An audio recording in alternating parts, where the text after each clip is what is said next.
आप सब आज हम लोग बात करने वाले हीट ट्रांसफर की। और हीट ट्रांसफर चैप्टर में आज हम बात करने वाले हैं उसका बेसिक इंट्रोडक्शन कि हीट ट्रांसफर होता कैसे है, किसको हीट ट्रांसफर बोलते हैं बेसिकली, और इसके मोड कितने होते हैं, इन सब पे चर्चाएं करने वाले हैं अपन लोग, है ना। तो चलिए बात करते हैं हीट ट्रांसफर होता कैसे है, कैसे किसी मटेरियल में, चाहे वो सॉलिड हो या लिक्विड हो या फिर गैसेस हो, है ना। सॉलिड में अगर हम बात करें तो कैसे आखिर में हीट का ट्रांसफर होता है, जरा हम बेसिकली इस पे देखना चाहते हैं। चलिए देखिए क्या भाई, हमने कहा exchange of thermal energy due to the difference in the temperature. अगर डिफरेंस होगा टेम्परेचर का, जो थर्मल एनर्जी क्या होती है, एक्सचेंज होती है, उसी प्रोसेस को अपन लोग क्या बोलते हैं, हीट ट्रांसफर बोलते हैं। जैसा कि यहाँ पे देखिए, अगर मैं कहता हूँ एक सॉलिड है, हमने एक सॉलिड ले लिया, एक रॉड ले लिया, और रॉड पे ये इस एंड पे जो टेम्परेचर है T1 है और यहाँ पे टेम्परेचर जो है T2 है, और मैं कहता हूँ कि T1 जो है ग्रेटर है T2 से, तो थर्मल एनर्जी क्या होगी, एक्सचेंज करेगी। ये यहां से थर्मल एनर्जी किधर की तरफ जाएगी, इधर की तरफ आएगी, है ना। हायर टेम्परेचर से लोअर टेम्परेचर की तरफ जो है थर्मल एक्सचेंज एनर्जी जो है मूव करेगी। इसी को हम लोग बोलते हैं बेसिकली हीट ट्रांसफर। हीट का ट्रांसफर जो है इस से दूसरे एंड तक हो रहा है। यहाँ पे सपोज करिए टेम्परेचर T1 है और यहाँ पे टेम्परेचर जो है वो T2 है, और मैं कह रहा हूँ कि जो T1 है वो ग्रेटर है T2 से, है ना। तो हमको एक बात और समझ में आया कि जो हीट ट्रांसफर होता है वो हायर टेम्परेचर से लोअर टेम्परेचर की तरह होता है। बेसिकली इसमें जो हीट का एक्सचेंज होता है, या कह सकते हैं थर्मल एनर्जी का एक्सचेंज होता है ना। यहाँ पे देखिए मैंने लिख भी दिया है, यहाँ पे थर्मल एनर्जी का क्या होता है, एक्सचेंज होता है। कि अगर यहाँ पे टेम्परेचर का डिफरेंस मिलता है तो इसमें थर्मल एनर्जी का क्या होता है, एक्सचेंज होता है। ठीक है, चलिए अब हम बात करते हैं कि कितने मोड होते हैं हीट ट्रांसफर के। तो मोड ऑफ हीट ट्रांसफर की अगर मैं बात करूं, मोड की बात करूं, कितने मोड हैं मोड ऑफ हीट ट्रांसफर, तो इसमें जो हम लोग पढ़ेंगे बच्चों, वो बेसिकली पढ़ेंगे 3 मोड। ठीक है, 3 मोड पढ़ेंगे जिसके थ्रू जो है हीट ट्रांसफर होता है। पहला जो हम मोड पढ़ेंगे वो पढ़ेंगे कंडक्शन, वो पढ़ेंगे कंडक्शन। दूसरा जो पढ़ेंगे बच्चों वो पढ़ेंगे कन्वेक्शन, और तीसरा जो पढ़ेंगे बच्चों वो पढ़ेंगे रेडिएशन। ठीक है, तीसरा जो पढ़ेंगे हम लोग पढ़ेंगे रेडिएशन। ठीक है, कंडक्शन, कन्वेक्शन और रेडिएशन, ये 3 मोड है हीट ट्रांसफर के, या कह सकते हैं हमारे पास ये 3 वे हैं जिससे हम हीट को ट्रांसफर करते हैं किसी वन एंड से दूसरे एंड तक। पहला हमने कहा कंडक्शन, दूसरा हमने कहा कन्वेक्शन, तीसरा हमने कहा रेडिएशन। इन 3 ही मोड को हम लोग पढ़ेंगे इधर पूरे हीट ट्रांसफर में, है ना। तो सबसे पहले हम बात करते हैं कंडक्शन, कि कंडक्शन में होता क्या है, और कन्वेक्शन में क्या होता है, रेडिएशन में क्या होता है, ये सारी बातें हम लोग करने वाले, राइट। तो चलिए सबसे पहले तो हम बात करें कंडक्शन में होता क्या है बेसिकली। तो कंडक्शन, इसको लिख भी लीजिए। तो कंडक्शन जो है बच्चों, उसमें जो है जो मीडियम के पार्टिकल्स होते हैं उनके वाइब्रेशन और कोलिजन की वजह से हो जाता है ना। कंडक्शन जो प्रोसेस होता है उसमें जो थर्मल एनर्जी एक्सचेंज होती है वो बेसिकली जो मीडियम के पार्टिकल होते हैं उसके कह सकते हैं वाइब्रेशन की वजह से और कोलिजन की वजह से होती है ना। तो चलिए मैं इसको लिख लेता हूं, आप मेरे ख्याल से नोट कर चुके हैं। तो इसको मैं लिख सकता हूं by vibration and collision of medium particle। लेकिन मजेदार बात यह है बच्चों कि जो मीडियम के पार्टिकल हैं वो अपने प्लेस को लीव नहीं करते, छोड़ते नहीं है, वो उसी प्लेस पे क्या करते हैं, वाइब्रेट करते हैं और अपने नेबर पार्टिकल के साथ में कोलिजन करते हैं, और इस तरह से हीट का एक्सचेंज करते हैं। हीट नहीं, आप बोल सकते हैं थर्मल एनर्जी का एक्सचेंज करते हैं। देखिए हमने जो पहला प्रोसेस बताया कंडक्शन, इसको डिटेल में भी हम पढ़ेंगे, लेकिन जो कंडक्शन प्रोसेस होता है इस पर जरा समझते हैं। इसमें जो मीडियम के पार्टिकल होते हैं वो नेबर वाले पार्टिकल के साथ में क्या करते हैं, कोलिजन करते हैं। कोलिजन इसलिए होता है कि जैसे उनको हीट मिलता है वो क्या वाइब्रेट करना स्टार्ट कर देते हैं, है ना।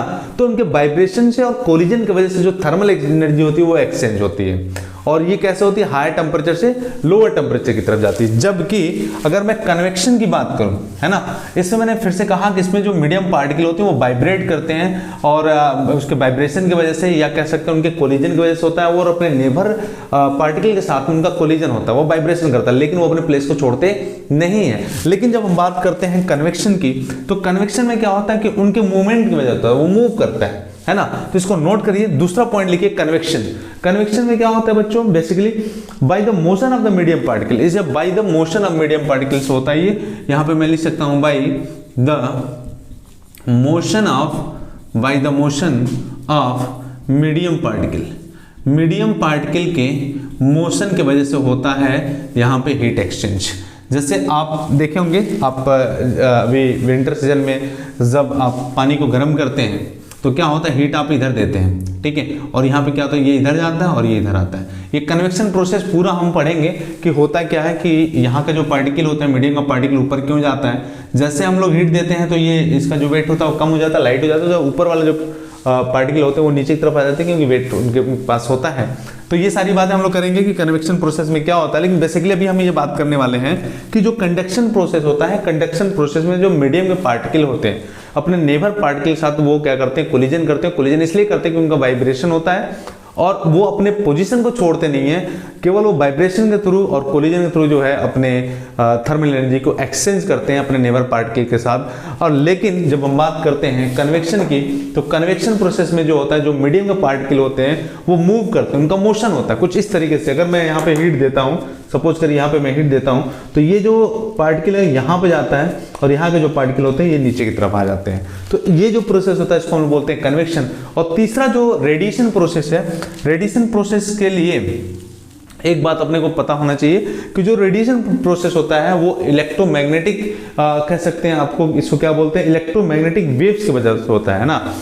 हम ऐसे लिख सकते हैं बाय इलेक्ट्रो मैग्नेटिक वेव, इसके वजह से होता है ना। तो ये तीन प्रोसेस को हम लोग बहुत ही डिटेल में पढ़ने वाले हैं, कंडक्शन, कन्वेक्शन एंड रेडिएशन।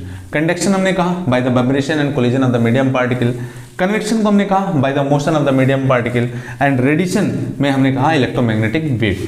अब हम ये चर्चा करने वाले हैं जो कंडक्शन प्रोसेस है वो कितने तरह के मीडियम में करेगा, कौन कौन से मीडियम चाहिए, भाई सॉलिड, लिक्विड, गैसेस किस में होगा।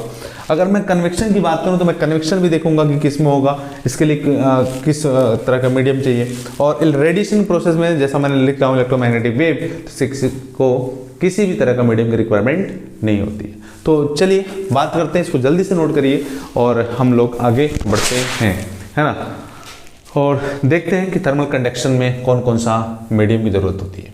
ओके, चलिए बच्चों, तो बात करते हैं अब कंडक्शन की। सबसे पहले हम लोग बात करेंगे कंडक्शन की। तो कंडक्शन के बारे में जरा चर्चा कर लें कि कंडक्शन होता है, कंडक्शन प्रोसेस में क्या होता है और कंडक्शन के लिए क्या, किस में कंडक्शन होगा, ये बात भी हम लोग कर लें, ठीक है ना। जो कंडक्शन प्रोसेस होता है बच्चों, उसके लिए हम कह सकते हैं जितने भी तरह के मीडिया होते हैं उन सब में होता है।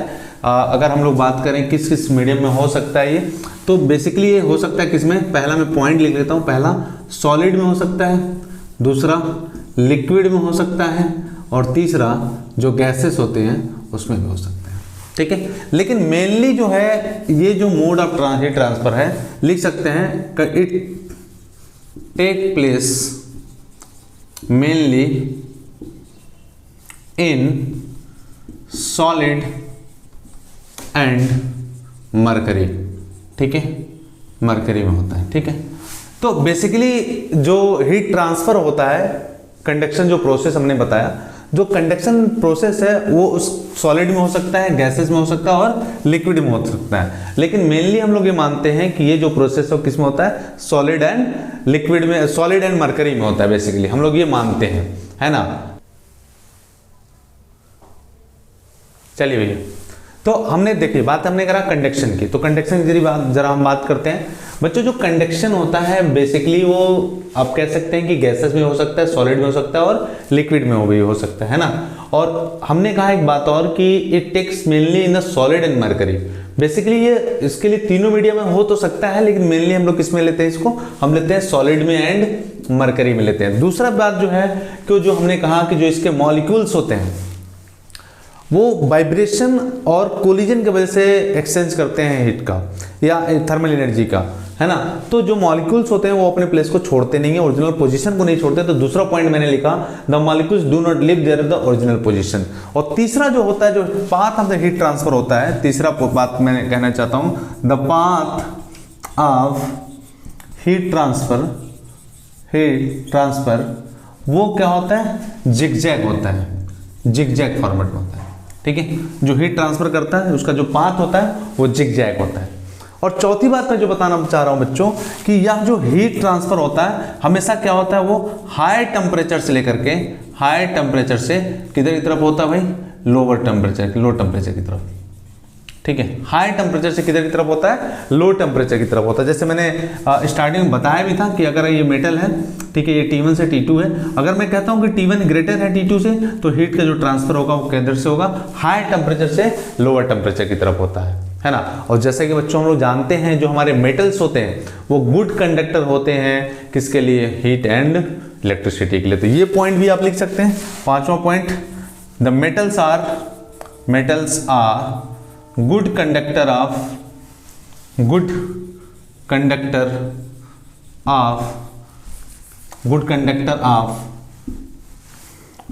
हीट एंड इलेक्ट्रिसिटी, है ना, ये हम बात लिख सकते हैं। तो बेसिकली 5 पॉइंट आपको याद करना है। ये 5 पॉइंट क्या क्या है भाई कंडक्शन में। कंडक्शन के लिए जो मीडिया होती है वो तीनों मीडिया में हो सकता है, वो गैसेस में हो सकता है, सॉलिड में हो सकता है, लिक्विड में हो सकता है। और बेसिकली हमने कहा ये किसमें, ये जो होता है बेसिकली किसमें होता है, सॉलिड एंड मरकरी में। हमने कहा इसके जो मॉलिक्यूल्स होते हैं वो अपने ओरिजिनल पोजीशन को नहीं छोड़ते हैं, और जो पाथ ऑफ हीट ट्रांसफर होता है वो जिगजैग होता है। हमने कहा जो हाई टेम्परेचर से लोअर टेम्परेचर की तरफ होता है। और हमने लास्ट पॉइंट कहा कि metal are the good conductor of the electricity. ये बातें हमको कंडक्शन से रिलेटेड ये बातें याद होना चाहिए। अब कंडक्शन से रिलेटेड कुछ चीज़ें और भी हमको जानना चाहिए, जैसे स्टेडी स्टेट क्या होता है ना, ये बातें हमको जानना चाहिए कि स्टेडी स्टेट क्या होता है। फिर उसके बाद हम लोग बात करेंगे टेम्परेचर ग्रेडियंट क्या होता है, इन सब पे चर्चाएं करेंगे। सो नोट करिए फटाफट, आगे बढ़ते हैं बच्चों।